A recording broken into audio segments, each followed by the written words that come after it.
Well, alongside Alexis Nunes, we also have Sid Lowe and Ali Moreno with us to look back on this game and ahead to the final between now Athletic Club and Real Madrid. But Alexis, from you first, what was the immediate reaction after the game? Yeah, Kay, honestly, it was just absolute shell shock. And it's not the first time or the second or even the third that I've seen Atletico Madrid lose and lose quite in such a shocking way as well. Just a few weeks ago, Sid and I were there in Sevilla when they lost to Sevilla before they lost as well to in the Madrid derby to Real Madrid.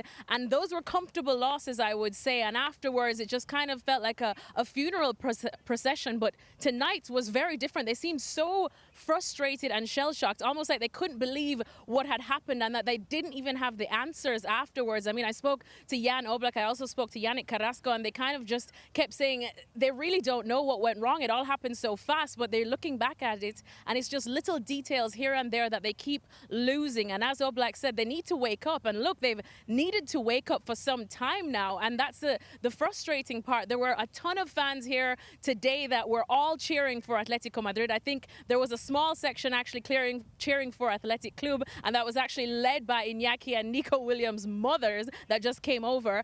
But everyone else was cheering for Atletico Madrid. And when they lost and the full-time whistle blew, they actually turned on them and they booed them as they walked straight into the tunnel. Luis Suarez was the first one down the tunnel as well, and they gave him a massive boo, even though just a few minutes earlier they gave him such a huge cheer when he came on. And then Diego Simeone, once again, he came out and it was just dead quiet. You could cut the tension in the entire stadium with a knife. And he only did one interview. Unfortunately, it wasn't with us. He did it with the Spanish rights holders, and he literally was answering all their questions with 2 or 3 words. And the last question he answered with a shake of a head and just walked off. And it just once again kind of gives the question, what is this identity of this Atletico Madrid? Are we just continuously expecting them to get by these matches based on what they did last season and based on their name? Because again, what is their identity? We saw them struggle once again defensively. You know, they look really weak with these corners, and we're talking about a team that is run by Diego Simeone. And if they don't have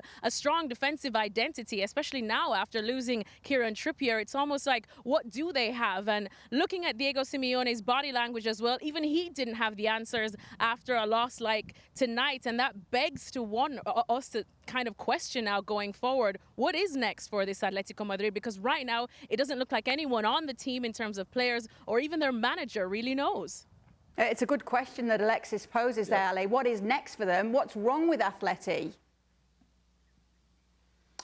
And that's a question that Diego Simeone has not been able to answer. Now, we can go into tactics, we can go into formations, we can go into the rotation of players and as to what the cast of characters are available to Diego Simeone, if we want to go down that path. But this game was not decided on those instances, on those decisions. It was decided on set pieces. And for years upon years upon years, if you had to bet money on a team winning on a set piece, in a goal that mattered, in a moment that mattered, it would have been Atletico Madrid.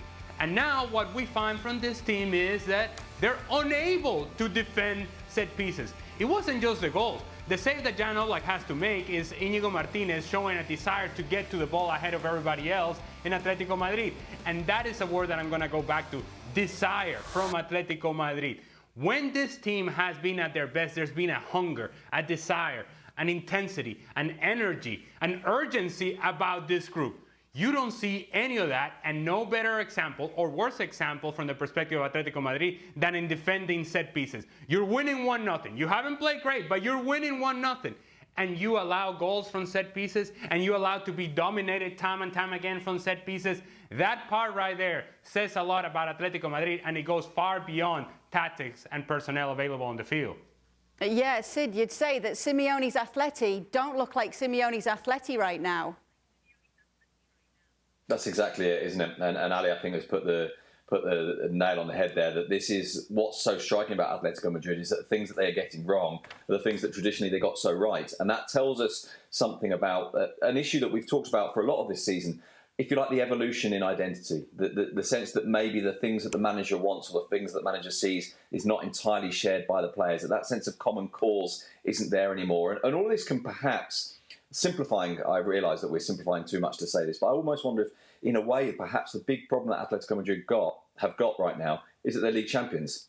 And that in a way that becoming league champions has led to a kind of a decompression, has led to a kind of a questioning of some of the approach, has led to a slight lack of, Ali was talking about it in terms of desire, of that little bit of an edge, that little bit of something extra competitively, that extra degree of concentration. And Atletico don't have it. And that's what's so striking about this. This isn't just a team that's not winning games. It's a team that's losing them the way that they never would have lost them before.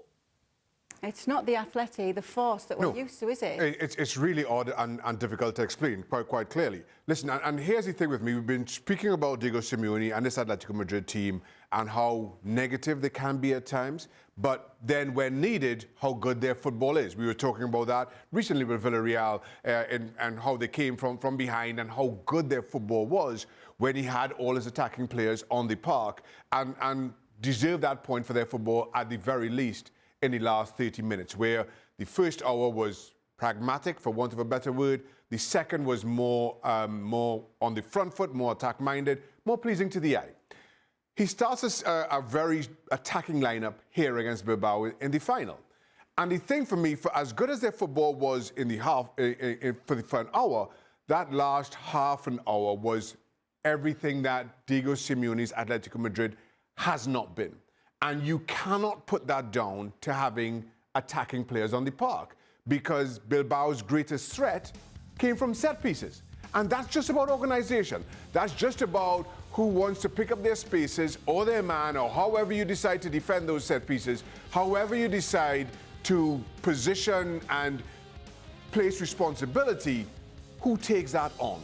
And the one thing, whether we're talking about an attack-minded Atletico Madrid or a defensive Atletico Madrid, the one thing you can say about Diego Simeone's teams has always been every individual has stuck to their task and done so brilliantly well. Now all of a sudden you can't, and you cannot put that down to just simply having João Felix and Le Mans, the pitcher, and the other attack-minded players. There's something far more deep-rooted, which is the bigger concern for Atletico Madrid. Well, thank you very much for watching ESPN on YouTube. For more sports highlights and analysis, be sure to download the ESPN app. And for live streaming, premium content, and let's not forget as well, ESPN FC 7 days a week. Subscribe to ESPN+.